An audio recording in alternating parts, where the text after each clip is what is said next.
Oséias capítulo 4, no verso 6. O meu povo está sendo destruído porque lhe falta o conhecimento. Porque tu, sacerdote, rejeitaste o conhecimento, também eu te rejeitarei, para que não seja sacerdote diante de mim. Visto que esqueceste da lei de Deus, também eu me esquecerei dos teus filhos. Mais uma vez a parte A: o meu povo está sendo destruído porque lhe falta conhecimento. Bom, o texto que eu abri é um texto áureo, é do conhecimento de muitos irmãos aqui, esse texto de Oséias, que traz uma bombástica e verdadeira declaração. O que essa declaração traz? Um sábio certa vez disse assim: a ignorância aprisiona, mas o conhecimento liberta. Mal ele sabia que essa frase já era antiga. João 8,32: e conhecereis a verdade, e a verdade vos libertará. A mensagem que eu quero trazer essa noite é sobre a ignorância da igreja evangélica, principalmente da brasileira, a qual fazemos parte. Você está vendo crescer a passos largos em todo o Brasil o florescer de algo que não é o evangelho. A cada esquina tem uma igreja. Como o pastor aqui mencionou, ele está rodeado aqui, né? De congregações de todas as sortes, de todos os tipos. A cada esquina se tem uma denominação chamada evangélica. Mas o que você vê florescer aí não é o evangelho de Cristo, não é o evangelho dos apóstolos, histórico, cristocêntrico, não é o evangelho dos reformadores, é um outro evangelho. É um outro evangelho dado até por anjos, acredite se quiser. Vá para o livro dos reis. Simples. A insinuância ali é clara, lógica e simples. O que eram os reis, o tempo dos reis? Quando o monarca, principalmente da tribo do reino do norte, Israel, o altar, o reino, refletia o seu povo. Era simples. Quando o rei era um rei segundo o coração de Deus, temente, e erigia um altar para Yahvé, havia chuvas, colheitas, prosperidade, vitória contra os inimigos. Quando subia um rei e queimava incenso a Baal, ou nos altos, se corrompia, e o altar de Deus era profanado, seca, fome, miséria, derrota contra os inimigos. Ou seja, o altar, o país, a nação, reflete o seu altar, reflete o seu rei. Trazendo para hoje, reflete os púlpitos, as congregações. E é isso que tem acontecido. Nós necessitamos de uma reforma urgente, senão o juízo de Deus vai cair sobre essa nação e sobre essas igrejas. Talvez você não tenha ideia disso, porque você está numa igreja bem estruturada, histórica, conservadora, e você nem sonha os besteróis que tem aí fora, as blasfêmias hediondas. E eles ficam me mandando esses vídeos para eu ver, e eu não tenho mais coração para ver isso. O último que me mandaram, um pastor chama os fiéis na frente, ele vai ministrar cura sobre alguém. Ele pega um copo d'água, enche a boca de água, pede para o fiel abrir a boca, e ele cospe aquela água dentro da boca dele, dizendo que ele vai ser curado. Você acha que dá para tolerar um troço desse? Será que a gente aguenta ficar calado vendo isso? Fora as outras aberrações que você conhece, que estão na TV todos os dias. Mas o problema é que milhões estão sendo influenciados por esse engano. Não são só os fiéis dessas grandes Babilônias, dessas grandes igrejas, essas grandes que você sabe muito bem quem são, mas também outras denominações, pastores de outros estados, cidades, de denominações distintas, estão sendo levados por essa onda de movimento de crescimento de igreja. Então hoje não se prega o que é certo, mas o que dá certo. Então todos estão sendo devastados por essa onda de corrupção. E nós não podemos dar o luxo disso adentrar os nossos círculos, disso penetrar na nossa doutrina. E cada um de nós é responsável por isso e por essa reforma. E eu queria mostrar pelo menos cinco aspectos que a igreja brasileira é ignorante. Como eu disse, como Moisés disse, o meu povo se perde, é destruído por falta de conhecimento. Essa apostasia só está florescendo por causa da ignorância da igreja, dos cristãos. Eles não leem a Bíblia, eles não leem livros, eles não estudam os textos difíceis. Muitos estão deixando aberto no criado no Salmo 90, 91. E por isso são presas fáceis para o inimigo. Jesus disse que conheceríamos a verdade, e a verdade revelada, escriturística, nos libertaria. De forma que o contrário é verdade. A ignorância aprisiona. E essa nação está cativa das heresias, das blasfêmias, por conta da ignorância. As pessoas não sabem. As pessoas se batizam, se agregam a essas denominações, sem ter um conhecimento mínimo da fé. E isso está assolando o país. 5, pelo menos, aspectos que a igreja é ignorante. Presta atenção. Primeiro, com relação à pessoa de Deus, a teontologia, o ser de Deus. A igreja moderna, contemporânea, a igreja brasileira, ela é ignorante da pessoa de Deus. O Deus que se prega nesses púlpitos não é o Deus da Bíblia, não é o Deus Yahvé, não é o El Shaddai. Esse Deus que está aí está mais para um Papai Noel gordo, velho, aposentado da Previdência, do que para o grande santo de Israel. As pessoas não têm noção de Deus. Quando um cantor secular, alguns anos atrás, gravou uma música, quando Deus me desenhou, ele estava namorando, tal de Armandinho. O que ele fez? Ele blasfemou o nome de Deus, trouxe a ideia de um Deus carnal, que você dá tapinha nas costas, vira o boné dele para trás. Engraçado que essa é a visão que a igreja brasileira passa de um Deus frouxo, um Deus que não consegue resolver problema, um Deus imediatista, um Deus inócuo, inofensivo, um Deus que recebe ordem, bota Deus na parede, exige dele e manda ele ficar calado. Um Deus que só dá. Eu acho que eu entendi porque que a igreja está perdendo a guerra espiritual, porque os anjos estão ocupados demais assentando tijolo, atender a demanda de tanto de casa, de carro. Está abrindo uma concessionária celeste. Esse é o Deus desse mundo. Um Deus que você exige. Um Deus que não se conhece nenhum atributo. Só se conhece um atributo. O amor. E mal compreendido.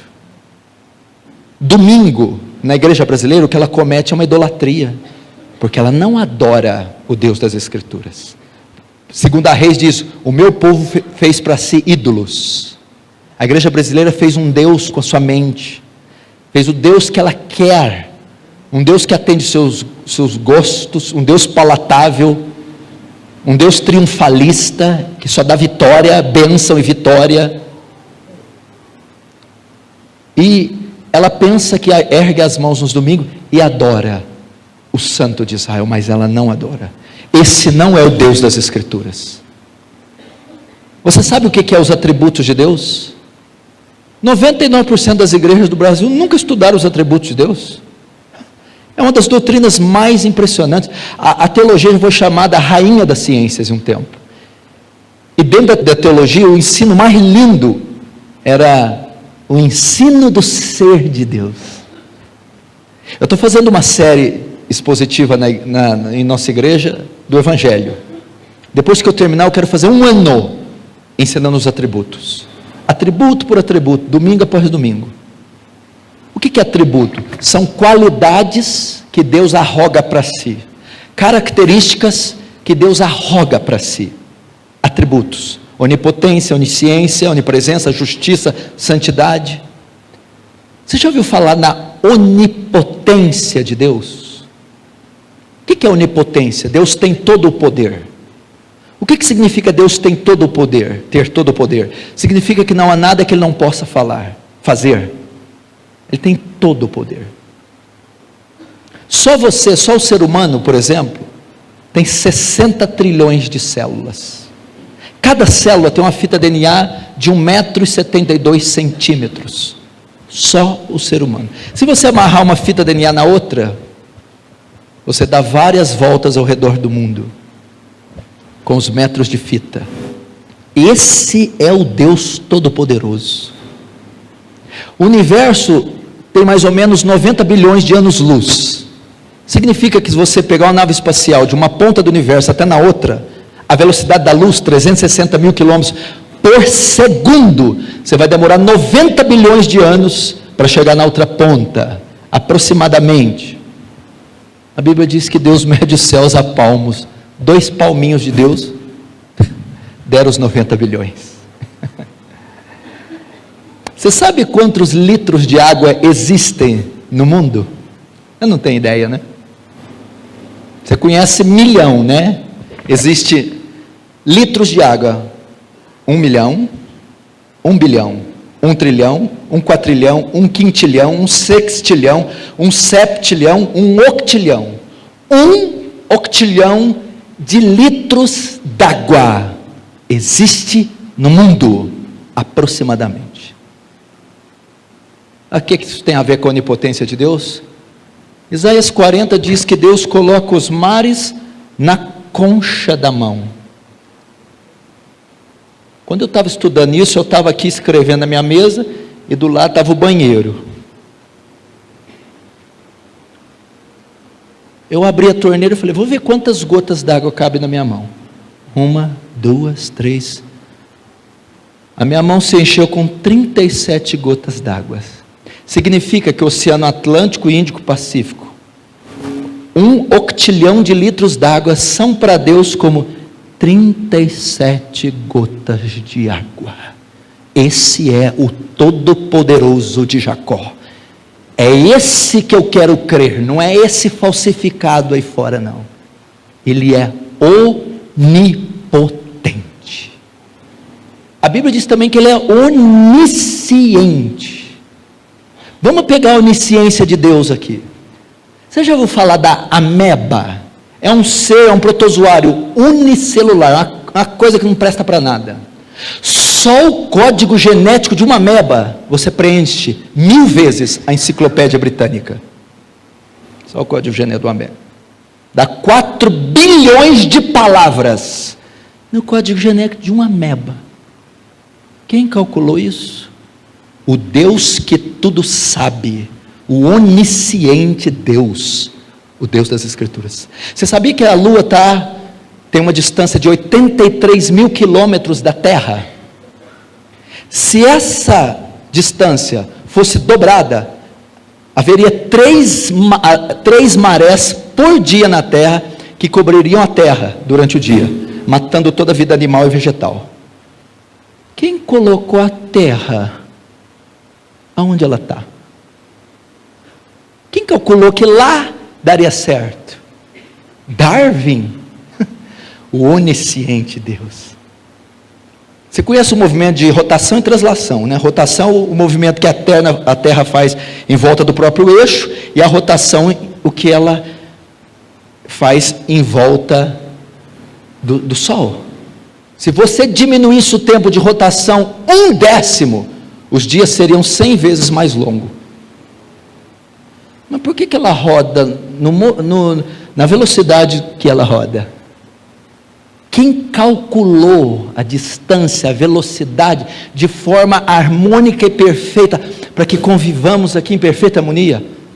A onisciência de Deus, o Deus que tudo sabe. Tem mais, a onisciência, aqui está pouco para onisciência. Quantos habitantes nós temos aproximadamente na Terra? Quem sabe? 7 bilhões. Agora você vai assustar. A onisciência de Deus significa que Deus sabe o que cada um dos 7 bilhões de habitantes pensa ao mesmo tempo. Pera lá. Cada ser humano tem a capacidade de processar 30 mil pensamentos por dia. Multiplica 30 mil vezes 7 bilhões. É alguma coisa elevada a 15. Deus consegue saber o que cada ser humano pensa, cada um dos 30 mil pensamentos, dos 7 bilhões, todos os dias, ao mesmo tempo. E eu vou ficar falando: Senhor, me dá uma casa. Esse é o Deus da Bíblia. Esse é o Deus da Bíblia. E que, se for estudar, eu fico só nesse tópico. Ele não falou outra coisa. Vamos piorar o negócio. E quando orardes, não sejais como os hipócritas, que presumem que por muito falar será ouvido, porque vosso Pai sabei o que necessitai, antes que lhe peçais. Quer dizer que ele ainda sabe todos esses pensamentos, multiplicar 30 bilhões vezes 7 bilhões vezes 1000, antes dele ser processado? Sim. Essa é a soberania, a sapiência, a ciência, o conhecimento de Deus. Agora o povo que está aí acha que ele está, agora tadinho, saindo do Polo Norte com trenó, aí enguiçou a rena lá e vai demorar. A onipresença de Deus, continentes, estados, nações, municípios, vilarejos, etnias, significa que Deus, a onipresença, Deus está presente em todos os lugares. Isso você já sabe. Deus está presente em todos os lugares ao mesmo tempo. Isso você também sabe. Agora, isso que eu vou falar você não sabe. A onipresença de Deus significa que Deus está em todo lugar ao mesmo tempo e de forma completa. Não tem partes de Deus aqui agora e partes na China. Deus está aqui de forma completa e está na China de forma completa. O que mais? Deus é espírito, um ser imaterial. Não tente imaginar Deus de barba, velhinho numa cadeira. Deus é espírito. Deus é infinito, Deus é eterno, Deus é uno. Ouve, Israel, o Senhor teu Deus é o único Deus. A ignorância de Deus. Aí nós temos outros atributos que eu ficaria aqui dias falando. A justiça de Deus. A justiça de Deus ordena que Ele puna tudo o que é contrário à sua lei e à sua natureza. Também ninguém conhece esse atributo aí fora. A ira de Deus. O que é a ira de Deus? Todo mundo acha que Deus fica vermelho, bufando. A ira de Deus é a resposta de Deus contra o pecado do homem. E a maior forma de demonstrar a ira de Deus foi matando o próprio filho na cruz. Eu termino com este atributo, que é o menos conhecido dos atributos: a santidade de Deus. Você sabia que Deus é santo? O Deus que você adora, o Deus da Bíblia é santo.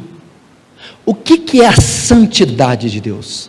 Fala de duas coisas. Primeiro, da impecabilidade de Deus, da pureza de Deus. Deus é puro. Deus não pode pecar. Abacuque 1,3 diz: tu é tão puro de olhos que não pode contemplar o mal. Quantos pecados você achou que bastou Adão e Eva cometer para ele expulsá-los do paraíso? Um único pecado. Deus não tolera a iniquidade, não tolera o pecado. Ele é santo. Tudo que é contrário à natureza dele, ele não tolera. Segundo, ser santo significa ser distinto. Fala da transcendência de Deus. Não existe nada que se assemelha a Deus. Se você pegar o serafim, o querubim, mais perfeito e magnífico dos céus, comparado a Deus, ele é um micróbio que rasteja no esgoto. Nada se equivale a Deus. Deus não é diferente de nós só de forma quantitativa, mas também qualitativa. Nada se assemelha a Deus. Deus é santo. Se a igreja conhecesse esse atributo. A Bíblia diz o quê? Pai nosso que estás nos céus, venha a nós o teu reino, santificado seja o teu nome. O que é essa oração? A gente está orando para o nome de Deus ser mais santo? Claro que não. Jesus está dizendo, orem, zelem pela santidade do meu Pai. O nome de Deus é santo. O quarto mandamento do decálogo: não tomarás o nome do teu Deus em vão. Se você falar com um judeu ortodoxo, ele não pronuncia o nome de Deus Yahvé, por causa do quarto mandamento. Ele acha o nome de Deus tão santo, que ele tem medo de ofender a glória de Deus, pronunciando com seus lábios impuros, Yahweh. Quando ele quer falar Deus, ele fala Adonai. E a gente está fazendo piadinha com o nome de Deus toda hora. Salmos 11 diz, santo e tremendo é o nome do Senhor. Ele é santo. Eclesiastes 5 diz assim, não se precipite com a tua boca de pronunciar palavra diante de Deus, porque Deus está nos céus e tu estás na terra, portanto sejam poucas as tuas palavras. Isaías 1 diz, quem vos requereu o só pisardes em meus átrios? Meu irmão, você já parou para pensar nessa visão de Isaías capítulo 6? No ano que morreu o rei Uzias, eu vi o Senhor sentado no alto sublime trono. Ele vê algumas criaturas diferentes lá, serafins. Ele vê serafins, com 6 asas, com 2 voavam, com 2 cobriam o rosto, com 2 cobriam os pés. Os serafins são as criaturas mais majestosas que existem. Por quê? Dado a proximidade que eles têm da glória e do trono de Deus. Nada chega tão perto como os serafins. Mas você notou, para que eles estejam naquele ambiente, eles cobrem o rosto e cobrem os pés? Por que os serafins, criaturas perfeitas, sem pecadas, cobrem o rosto?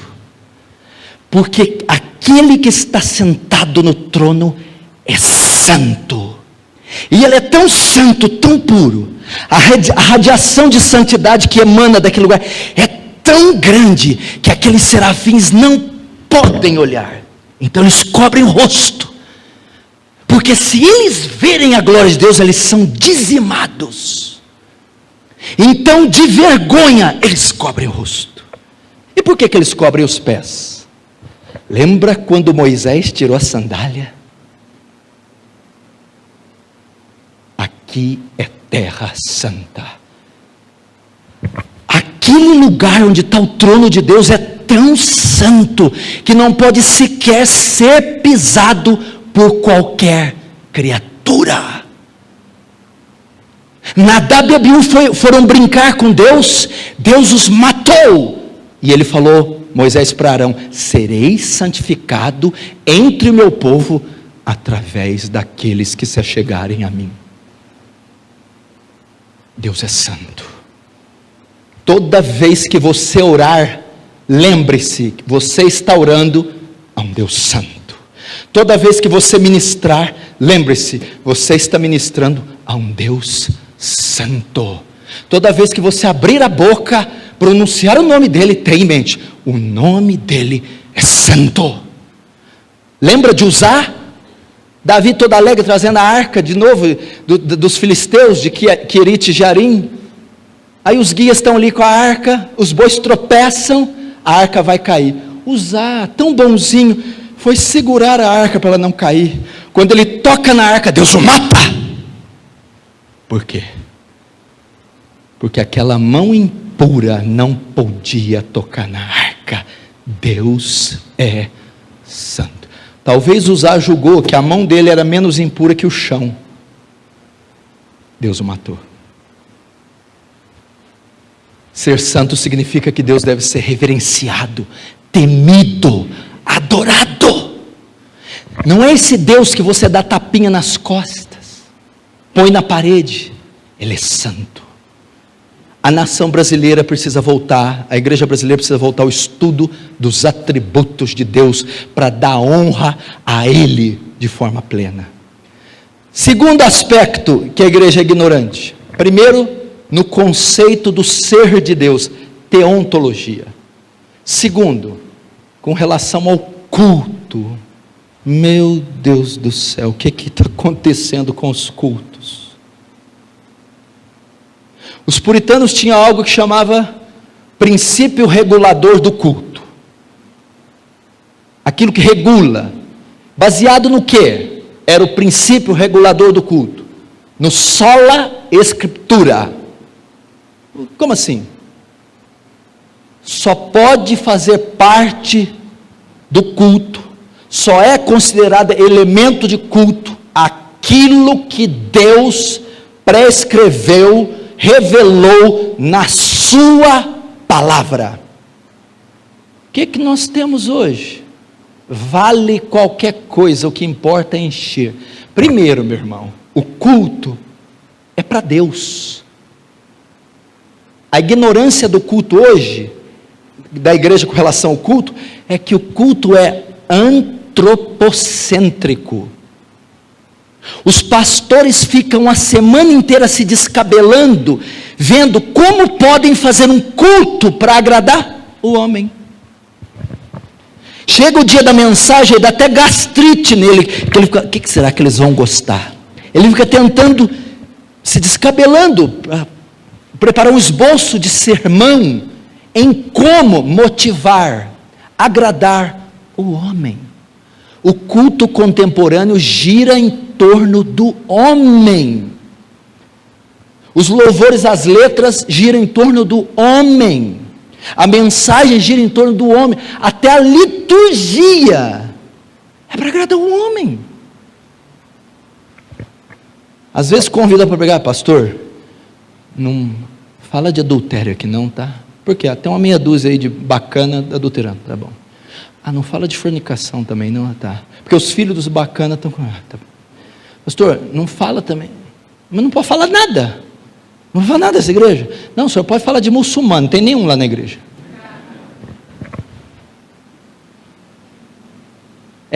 Dá vontade de perguntar, e Yahvé, onde que fica aí na parada? Não, a gente chama ele depois que o culto termina. O culto tem que ser teocêntrico, centrado na pessoa de Deus, para a glória de Deus, para louvor de Deus, e na pessoa do seu Filho. O culto é teocêntrico e cristocêntrico. Tudo que é feito, 1 Coríntios 10, 31, quer comais, quer bebais, quer façais qualquer outra coisa, fazei tudo para a glória de Deus. Os ministros, os músicos se preparam para cantar, para preparar o louvor, para que Deus seja adorado. O pastor prepara um sermão, obviamente para edificar, doutrinar, ensinar a igreja, mas para Deus ser glorificado no sermão. Os irmãos se ajuntam, tomam banho, trocam de roupa, vêm se juntar para cultuar o Deus de Abraão, Isaque, Jacó, e o Deus da igreja. Deve-se ter temor, reverência, respeito ao santo culto. Olha o culto, pessoa, vem a hora que quer, vem o dia que quer, chega a hora que quer, põe a roupa que quer, fica chupando bala, house, clothes, chiclete, mexendo no celular, mordendo a unha, beliscando. Jeová, aí Jeová, aquele Deus que eu citei os atributos santos tem que vir e é obrigado a engolir um culto desse. Não, ele está a quilômetros de igrejas assim. Ignorância do culto. Culto, princípio regulador. Louvor, cuinário, seja o inário ou saltério. Pregação da palavra. Batismo e Santa Ceia quando oportuno. Oração e leitura da palavra. Hoje está tendo tobogã dentro de igreja. Hoje está apaga a luz e faz festa. Jeová. Não existe padrão nenhum. Virou uma... Lembra de os sacerdotes de Baal, os profetas e os de Jezabel?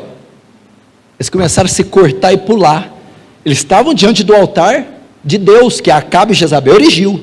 Eles estavam fazendo um culto, estavam dançando catira. E aquilo ali era um culto. Uma coisa horrorosa, sem os princípios que Deus estabeleceu.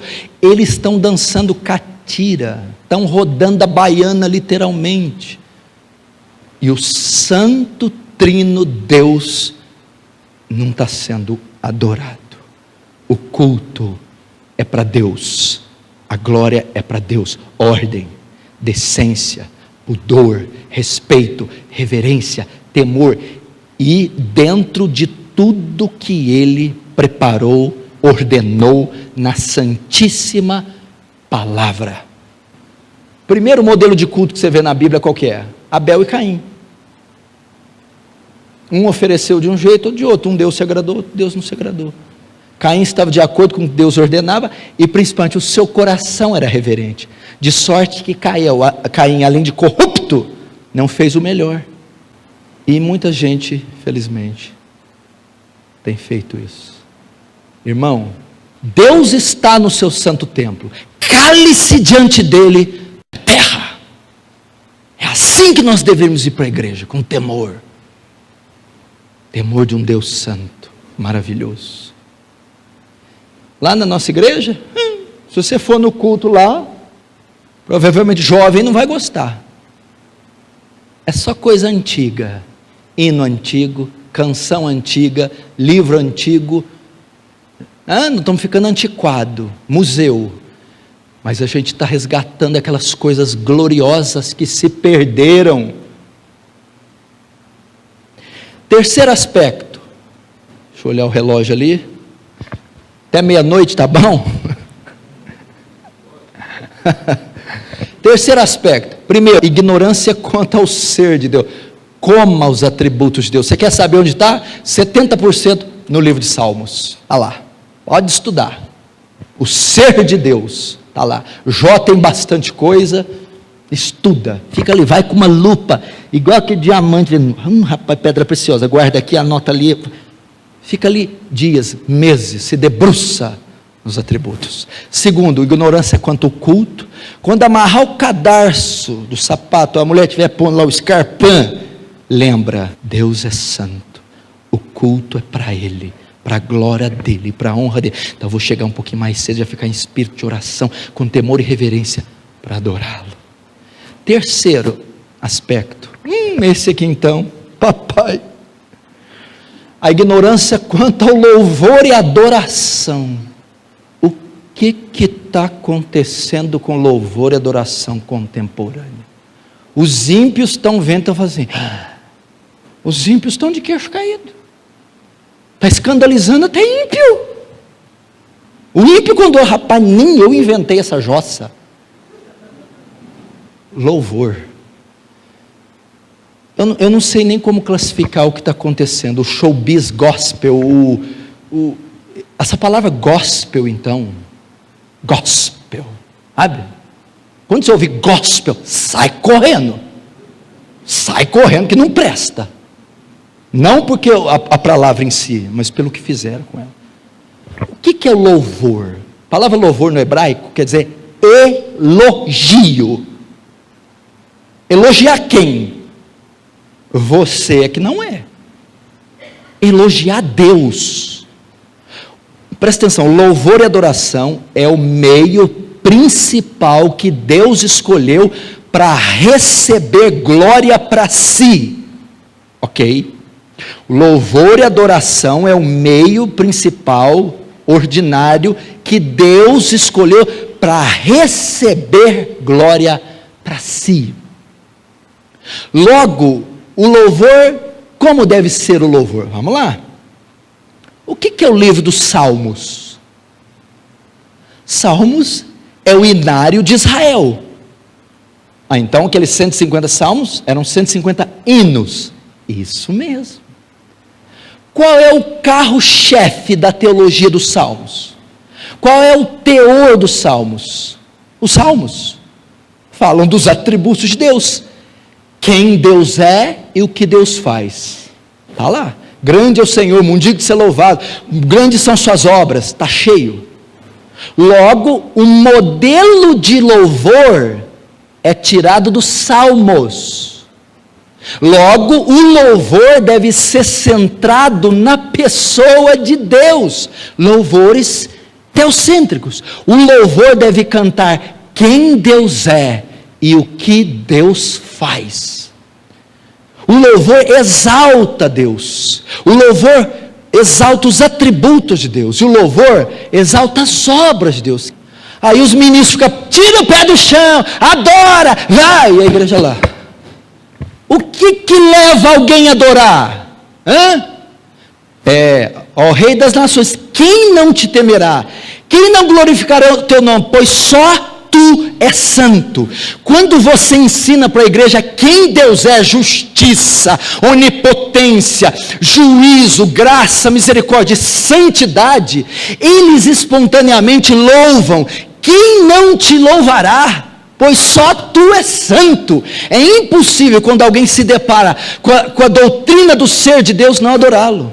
São canções antropocêntricas. Para mim, em mim, eu. Que é isso? O louvor deve ser cristocêntrico também. Por quê? Porque as obras de Deus vão convergir na pessoa do seu filho. Pega um hino da harpa de cristã, que é da Assembleia de Deus. A Assembleia de Deus trocou, né? É só cantora, missionária, fulana, frustreca. Ai, Jeová. Agora pega o hino. Ó, quão cego andei e perdido vaguei, longe, longe do meu Salvador. Está falando de depravação total. Está falando de rebeldia. Mas do céu ele desceu. Opa, encarnação de Jesus. E o seu sangue verteu. Expiação. Uma frase deste único hino já bate 90% do louvor. Foi na cruz, que um dia eu vi meus pecados castigados em Jesus, teologia pura. Aí tiraram o restinho de teologia que tinha. Não, vamos cantar ainda mais não. O louvor tem que ser centrado em Deus, em Cristo. Terceiro. O que eu tenho que cantar, pastor? A letra. Cante as Escrituras. Salmo 119, verso 154. Seja os seus decretos, seja a sua lei, seja a sua palavra o tema dos meus cânticos. Qual que é o tema do louvor? Canta a palavra. Canta a palavra. Nós tiramos um hino lá que chama Romanos 5. Justificados, pois, pela fé, nós temos paz para com Deus, por meio de nosso Senhor Jesus Cristo. Cantou versículo por versículo. As Escrituras devem ser. E as pessoas estão cantando o que elas querem, o que elas pensam, o que elas acham. Este louvor moderno é anátema. Anátema. O que mais que eu falo? Colossenses 4,16. E habite ricamente em vós a palavra de Deus, falando uns aos outros com hinos, cânticos, hinos, salmos e cânticos espirituais. O que Paulo está ordenando aqui? Presta atenção.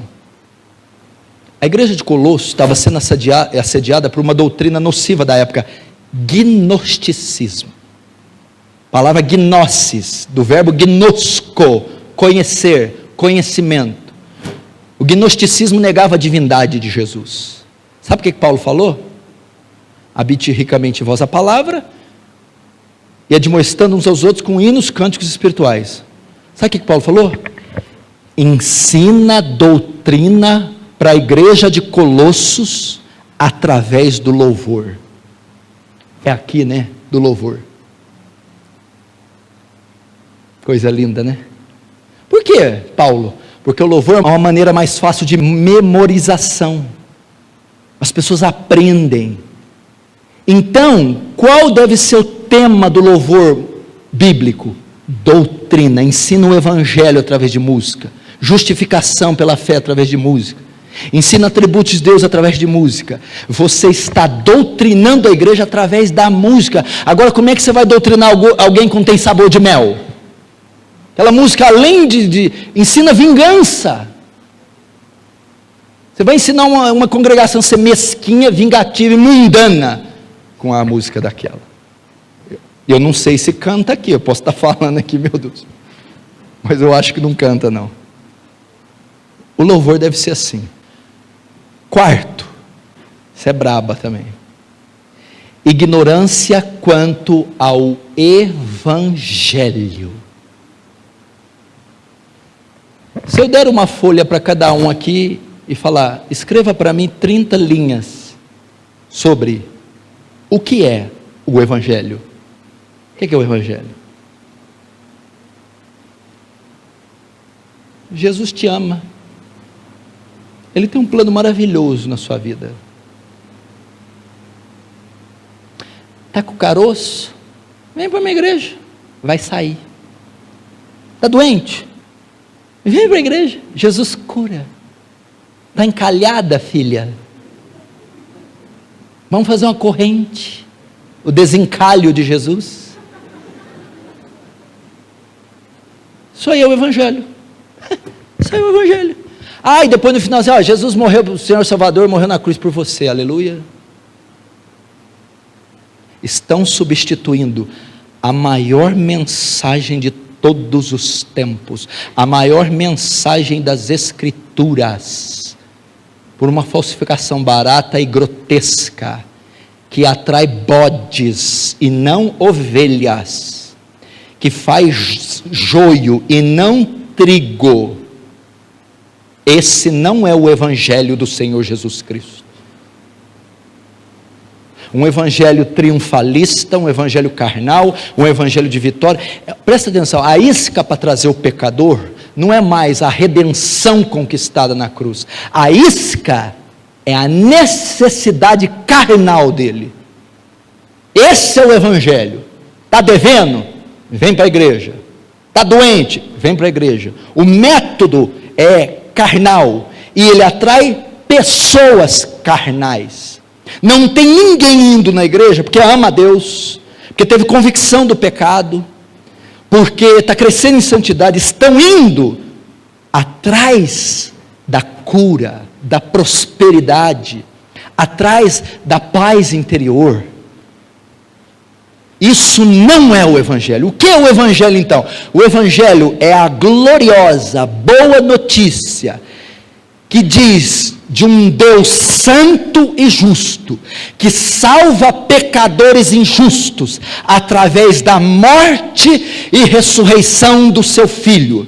O Filho de Deus leva o nosso pecado na cruz, sofre a justa ira de Deus, morre na cruz, morrendo, satisfaz as demandas da justiça de Deus, e ao terceiro dia ressuscita dos mortos, comprovando que Deus aceitou o seu sacrifício, e uma vez ressuscitado e assunto aos céus, ordena agora a todos os homens, em todos os lugares, que se arrependam e creiam no evangelho. Isso é o evangelho.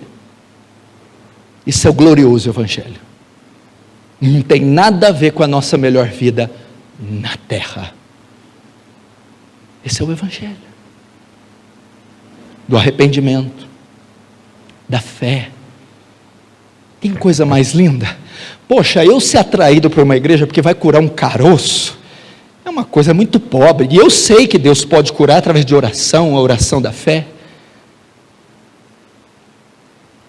Caroço aqui, o mioma, deixa, talvez o caroço está tratando você, Deus não vai tirar não. Eu falo na nossa igreja, irmã, pastor Paulo, eu vim aqui porque a coisa está feia, filha, cuidado que pode ficar mais feia, cuidado. Não fica esse negócio, não. Vem, irmã abençoada. Teu trono de ouro está sendo pronto. Não. Agora olha que coisa gloriosa. Eu ser atraído à igreja pela necessidade que eu tenho de um Salvador. Eu vou correndo para os braços desse Deus, remido e lavado pelo sangue de Jesus, consciente do preço que foi pago por mim, e que só por graça e pela graça eu estou aqui e sou salvo. Isso é o Evangelho. Isso é o Evangelho. Irmão, se Deus pegasse o planeta Terra e jogasse no inferno assim, ó, eu podia dormir tranquilo. Por quê? Ele não deixaria de ser justo.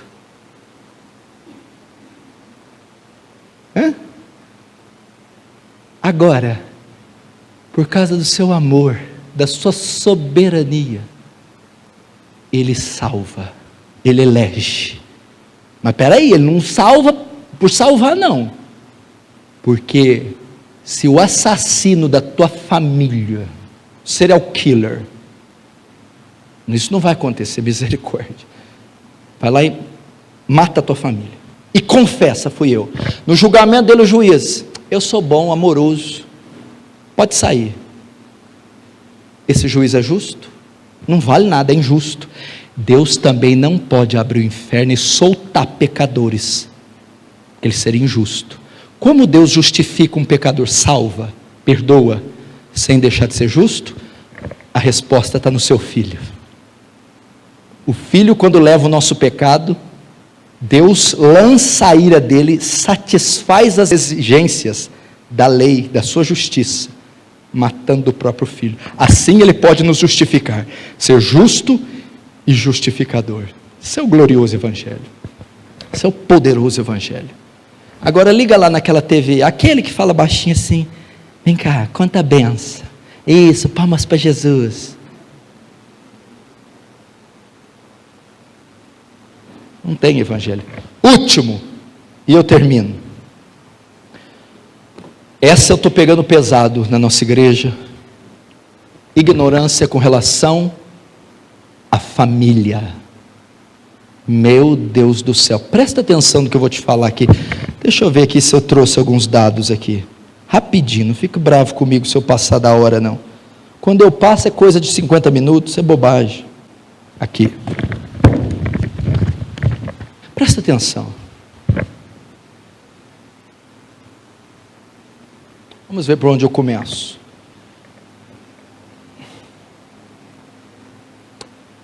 A revista Veja publicou que 65% das mulheres e 72% dos homens já foram infiéis aos seus cônjuges, já traíram. E desses, 70% não se arrependeu do adultério. 2013 foi o ano que tivemos o maior índice de divórcios registrados em cartório. Quase 500 mil de divórcios só em 2013. E tem tantas outras notícias. O que o senhor está querendo dizer com isso? Presta atenção. Você está vendo viés? Você está vendo mídia? A cultura, a teledramaturgia, a indústria cinematográfica, artes cênicas, literatura. Então, todas com esse viés aqui. Imoral, ateu, anti-Deus, anti-família. Você percebe que tudo tem o mesmo princípio. E você nota que tem uma mente por trás disso. É Satanás que está por trás disso. E ele tem um propósito. Com esses dados você percebe aonde o ponto de convergência de diabo: destruir a família. Não tem instituição que está sendo mais golpeada, bombardeada na terra do que a família. Está se fazendo um trabalho pesado para destruir a família. Casamento homossexual, mãe solteira, movimento feminista, apologia ao homossexualismo, e vai.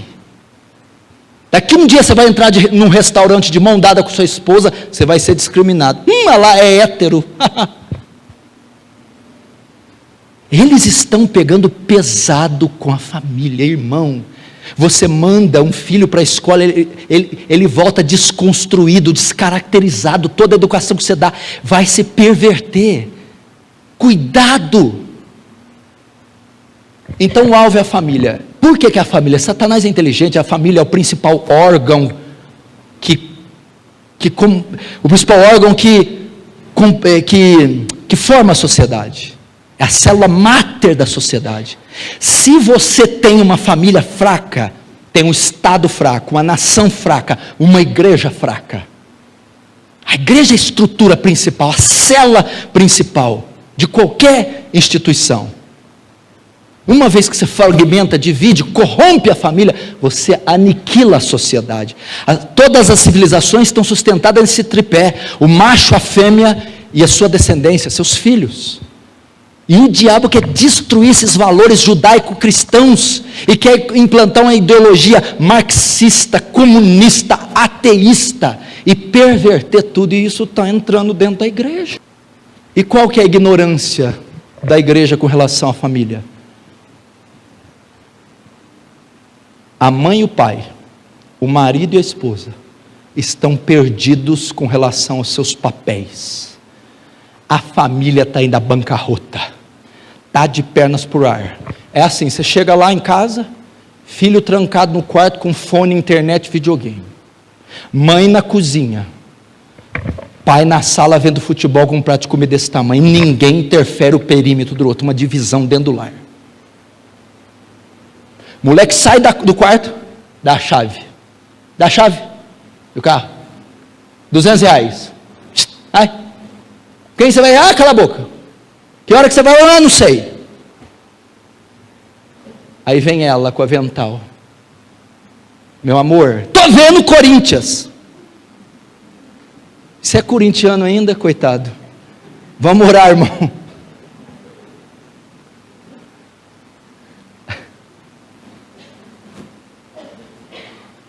A inversão dos papéis, a omissão do pai e da mãe. A omissão do pai e da mãe. Meu irmão, o principal agente socializador da criança é o pai e a mãe. Ensina a criança o caminho que ela deve andar, que ela deve seguir, e mesmo quando crescer não se esquecerá. Está havendo uma omissão na formação da família. Papéis invertidos. A mãe lidera, a mãe educa, a mãe provê, a mãe protege. O pai, não sei o que ele faz. Daqui um dia você vai chegar em casa, o pai que está de avental e lenço na cabeça, e a mulher chegando, falando grosso: e aí, está pronta a comida? Aí o menino cresce num lar desse, ele vai crescer completamente com os valores pervertidos. E eu vou dizer e encerrar com isso. Se a família é a principal peça da sociedade, a principal peça da família é o homem. A família está indo à bancarrota, a igreja está indo, o Estado está indo, a nação está indo, sabe por quê? Falta de liderança masculina. Tem algum homem aqui? Diz amém. Tem certeza mesmo? Confere aí, vem, dá uma cheirada aí. Porque essa classe está em extinção, viu, meu filho? Tá, daqui um dia, tá igual a ararinha azul daqui um dia. Estou falando do viril, macho, líder, governante, aquele que senta na cabeceira da mesa, e os filhos do lado, e a esposa ali, benção, pai, Deus te abençoe. Meu pai, quando era pequeno, a gente saía para brincar na rua, ele olhava a gente, baixava até a pressão. Só o olhar. Ai. Então vamos lá, o homem. Quando Deus faz a terra, façamos o homem segundo a nossa imagem e semelhança, Gênesis 1, 26.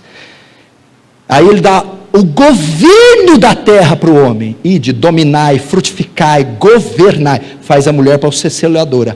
O cabeça da família é o homem. O cabeça, o líder, o responsável é o homem. O homem é responsável por educar, prover, proteger e amar. É o homem que discipula a esposa, é o homem que discipula os filhos, é o homem que governa. Eu vou te dar um exemplo claro. Gênesis é o livro que fala da criação. Capítulo 1, 2, coisa linda, cria o céu, a lua, as estrelas, o sol, os luminares, o mar, o dia e a noite. Sexto dia, Deus cria o homem, da costela tira a mulher. Coisa linda, o jardim do Éden. Dá para imaginar a beleza do jardim do Éden? A perfeição, Adão, Eva, lindo. No capítulo 3 aparece um personagem estranho lá, a serpente entra no jardim, rasteja, e quem ela pica? Eva. Responde aqui para mim, onde estava Adão? A serpente está entrando na tua casa, picando teus filhos, seduzindo tua esposa, através de internet, WhatsApp, Facebook, más companhias, bebida, drogas, álcool, e você não está lá. Você vai perder seus filhos para essa sociedade corrupta. Você vai perder sua esposa, porque Satanás vai lançar ela na mão de outro, se você não guardar o teu lar. Lembra de Davi? Não tem figura quase como ele no Antigo Testamento.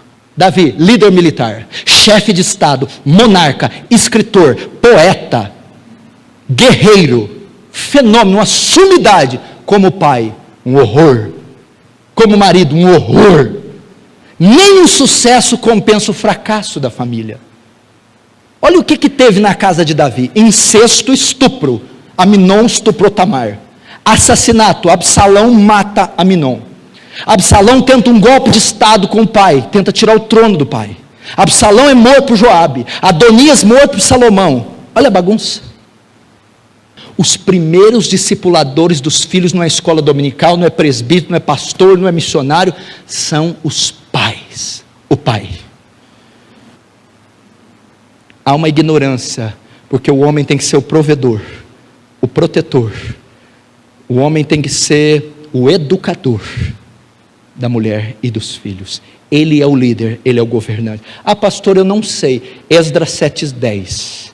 E aplicou seu coração em buscar a lei do Senhor e a cumprir e a ensinar. Esdras não sabia nada. Ele aprendeu, depois cumpriu, depois ensinou. Aprenda. Dê o seu exemplo, cumpra e depois ensine. Amém? Essa é a mensagem para essa noite. O meu povo se perde por falta de conhecimento, mas não vamos nos perder. E conhecereis a verdade, e a verdade vos libertará. Busque a verdade, leia as escrituras, frequente as escolas bíblicas, peça aconselhamento pastorais, compre boa literatura. Assim você será um cristão melhor, mais saudável, mais bíblico. Assim você honrará o seu Deus de forma bíblica. Assim, Deus Todo-Poderoso receberá glória para Ele. Amém?